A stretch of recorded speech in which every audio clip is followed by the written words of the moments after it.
What's up, fight fans? This is Kurt DeVille with Counterpunch Boxing News, and got some news about the upcoming fight between Hurd and Lara that has been announced. Not too long ago, and that should be a pretty good fight. It's a definitely interesting fight because these guys, I see them side by side, and Hurd is a lot bigger than Lara. And then now looking further at Hurd, I can understand why he was able to withstand the punching from Trout because Trout and Lara around it. Trout's a little taller than Lara actually, and then Hurd's bigger than him. He was able to take those punches because I don't see Hurd stand at 154. I know he's a young fighter and everything like that, and young fighters, they have the ability to lose weight like that, and but as you get older, as your body starts to fill in and naturally acclimate to a certain level, it's hard to keep on losing that particular weight because your body's naturally going in another direction, which is forward. And I can see why he was able to take those punches from Trout. And Trout, is not like a known for a knockout puncher, but neither is Lara. But Trout did hit Hurd enough to stumble him, buckle him. It was a war for the first eight rounds at least. After round 8, 9, 10, they, Hurd started to get the best of him. I think that Trout was, he was taking too many risks, but that just shows the warrior he is, you know. But I want to talk about something that's very important, man, about legacy. You look at guys like Trout, and, he fought the best because Hurd is considered the best. He went out for, the belt again against Hurd, and of course he didn't have it. But you got guys like Floyd Mayweather, Manny Pacquiao, Miguel Cotto. All these guys, they handpicked their opponents. They pulled a Rocky 3, right? So, really for the fans, us as fans, we should really look at what fighters do and what they choose to do as fighters, as champions, for their legacy. A lot of people don't like to see an old fighter get beat up. Well, if you don't want to get beat up, just step out of the ring. You know what I mean? Because a lot of people get away with, oh God, he's one of the best fighters that ever lived. But then you can criticize Roy. Well, Roy fought too long, but Roy did fight the best. Yes, he took a risk. He took a gamble, but he fought the best. He fought that Tarver fight. He didn't have to fight that second Tarver fight. He already fought and beat Tarver, but he fought him again. He got knocked out, but that shows a true champion.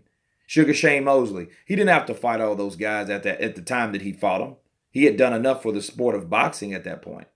He had actually avenged Miguel Cotto and not really understanding what he did for Cotto before Cotto even did it. But he did get beat a lot. He stayed in the game too long, but he did fight the best guys. He fought Canelo. He fought Floyd. He fought Pacquiao. He fought all these guys that at that time were in their prime, and but he still took a gamble. And it's just sad that guys like Manny or like Mayweather or like Cotto, because all these guys, because Cotto, thinks highly of himself. He should think highly of himself. He is an icon, but he had really no business fighting Ali, but that's what happens. You think you're running from on a rock, and then you're running into a hard place, and Ali, ironically, was the hard place. So, so it can backfire on you. It can backfire for standard purposes and all that. But, I look back to the fight. I look forward to the fight. The size matters, man. Size matters in a lot of fights. Depends on what type of Hurd shows up. Because if that same Hurd shows up as the one that knocked out or stopped Austin Trout, Lara's going to have some problems. You know what I mean? Because Lara is not a kind of a guy. He's a boxer. He doesn't like the aggressive guys that throw a lot of punches. You know what I mean? If you want to beat Lara, beat him with volume. You don't necessarily have to beat him, because it's all a perception of really beating someone like Lara. Because if you look at a guy like Lara, he really won't get hit a lot. He hasn't taken a lot of damage. Him and Floyd, or I can't speak for Cotto, but him and Floyd in particular, those guys, have good defensive skills. They might call them runners or movers or whatever you want to call them, but those guys haven't taken a lot of punches in the ring or a lot of damage, which is plus, because I mean, there's life after boxing. You know what I mean?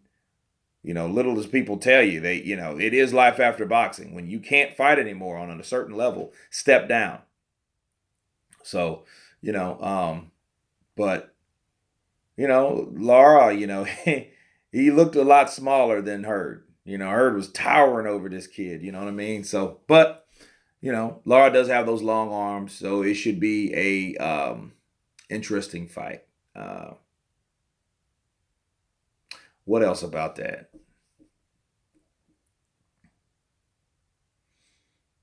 Lara, I didn't like. He wasn't impressive in his last fight, though. So by comparison, if you compare both fighters, Hurd had a very, very good convincing win over Trout, a stoppage, and I think the 10th. And Lara went a long, drug out 12-round fight. But that's a typical Lara fight. You know what I mean? But I will say this: Lara is older now. I think he is 34 or about to turn 35. So no, and he's talking about going to 160. But he should have went to 160 last year, the year before. I don't know how, where he would have fit in up there necessarily, but he would have definitely been in the mix. Now you're going up there when you're like 35, because he will be 35 this year, I believe. They're either 34 or 35. And, and when you get around that age, things start happening. When you get 35, statistics show you start losing testosterone. Things start happening, so, that's how they pop a lot of guys. You get 34, 35 years old, and then your testosterone levels are a lot higher than they were 3 years ago. That's a no-brainer. That's just a red flag. So, but he should have been up there taking on the Canelos or whatever instead of just talking about it, because that's what he did, in fact, do. He did do a lot of talking, and he should have really been there to fight the Canelos and, or the Danny Jacobs. I would like to see that fight. That would have been a very interesting fight, because Danny Jacobs is a volume puncher and he's a boxer puncher. So fighting someone like Jacobs with that type of power, going in against someone like Lara with his skill and expertise, throw him in there. You know what I mean? Throw him in there. Because a defensive guy that doesn't get hit a lot, yeah, he can stand that. That's how Floyd was able to move up. Manny did it with his speed and power. He did have a pretty good beard on him, but the rest were defensive guys like Lara, like Mayweather. So Lara can go up there and make his hopefully, make himself known. But we just got to wait and see. You guys tell me what you think. This is Kurt DeVille with Counterpunch Boxing News. You guys been counterpunched. Peace.